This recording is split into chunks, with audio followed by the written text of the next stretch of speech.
Europe 1, La France bouge. Carole Ferry, Emmanuel Dutheil. Ah là là, il y en a quand même des sacrées bonnes idées en France. On s'appelle pas pour rien La France bouge.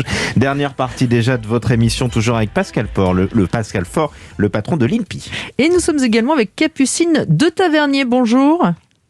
Bonjour. Vous êtes en charge du handicap chez Nocibé. Alors Nocibé, c'est bien sûr une marque de cosmétiques. Vous avez 500 points de vente en France. Combien de salariés ? 3500. Et depuis 8 ans maintenant, vous avez une vraie politique d'insertion, de maintien dans l'emploi des personnes handicapées.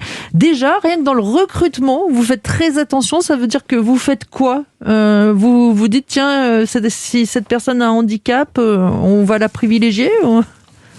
En fait, on va considérer sa candidature comme un candidat qui n'est pas en situation de handicap. Donc finalement, on va développer des partenariats notamment avec les Cap Emploi, donc qui sont les pôles emploi pour les personnes en situation de handicap. On va considérer leur candidature. Donc parfois, souvent, ce sont des personnes qui font une reconversion professionnelle. Donc nous, on va vraiment privilégier finalement la motivation et l'intérêt pour nos ciblés ainsi que le savoir-être. Quel dispositif concret vous avez mis en place ? Parce que je crois que vous avez aujourd'hui une centaine de salariés handicapés avec bien évidemment toutes sortes de handicaps. Oui, c'est ça. Donc, en fait, on met également en place des accompagnements pour nos collaborateurs en situation de handicap au sein de nos équipes. Donc, on va notamment, en fait, mettre en place des matériels. Par exemple, pour une conseillère beauté qui est malvoyante, on a pu financer une loupe électronique qui est la taille d'une tablette pour lui permettre d'être 100% autonome sur son poste et pouvoir du coup lire les indications sur les produits. Après, on donne également l'opportunité de tester des matériels tels que par exemple là une paire de lunettes anti-reflet. Alors c'est vrai qu'elle, sur le coup, elle ne pensait pas essayer ce matériel parce que c'est également un coût. Et finalement, on donne cette opportunité de découvrir des matériels et finalement, ça profite également dans leur vie quotidienne. Est-ce que vous êtes accompagné par les autres salariés ? Est-ce qu'ils soutiennent votre démarche et qui ils aident au maintien en poste des personnes handicapées ? Oui, tout à fait. Donc, il y a également un enjeu de bienveillance au sein de l'équipe du manager, de pouvoir prendre en considération les besoins spécifiques du collaborateur et pouvoir finalement l'accompagner au quotidien.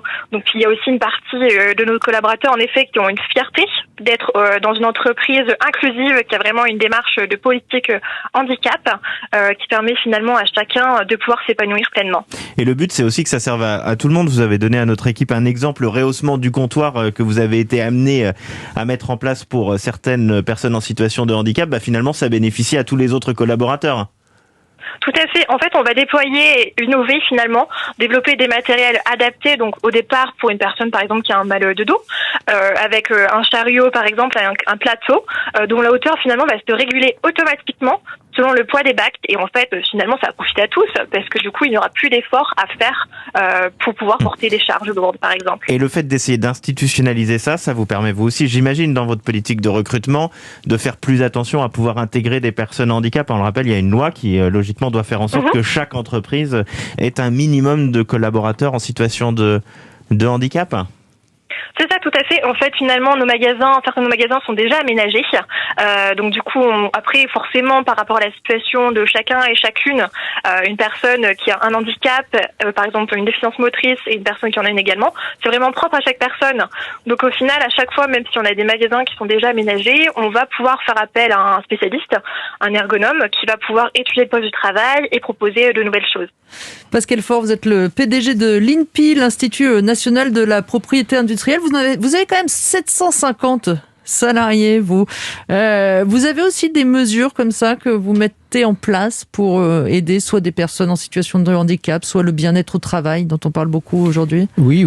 Nous avons effectivement, nous veillons à l'inclusivité, évidemment, à recruter des personnes de toute nature, que ce soit dans les services spécialisés de l'examen ou dans tous les métiers. Et puis, la qualité de vie au travail, c'est vraiment essentiel pour nous. Et la pandémie nous a beaucoup appris, justement, avec le recours au télétravail accru et nous a amené à repenser, d'une part, l'équilibre entre le travail chez soi et le travail sur place, et puis aussi à repenser la manière dont nous utilisons nos mètres carrés et les outils que nous développons. Donc, nous y veillons très attentivement. Oui. Merci beaucoup Capucine de Tavernier. Vous travaillez donc chaque jour chez Nocibé à faciliter l'insertion des personnes handicapées à leur poste. Et merci à notre grand témoin du jour, Pascal Faure, le PDG de l'INPI, l'Institut national de la propriété industrielle. Nous on se retrouve demain, Emmanuel Dutheil. Ça vous va si je vous emmène au resto ? Ah bah, vous savez, avec plaisir. Mais à cette heure-là, c'est pas toujours... on est un peu là. Bah, on est un peu là, mais on sera aussi un peu ailleurs, puisque demain, on sera avec le patron de Léon. Alors, certains disaient, ah bah oui, Léon de Bruxelles. Bah non, ils ont changé de nom. Et justement, ils sont en train de se repositionner pour repartir de l'avant. Donc, on dit Léon et on mangera des moules demain entre 13h et 14h. Eh bah, formidable. Dans un instant, le flash suivi de Christophe Ondelat.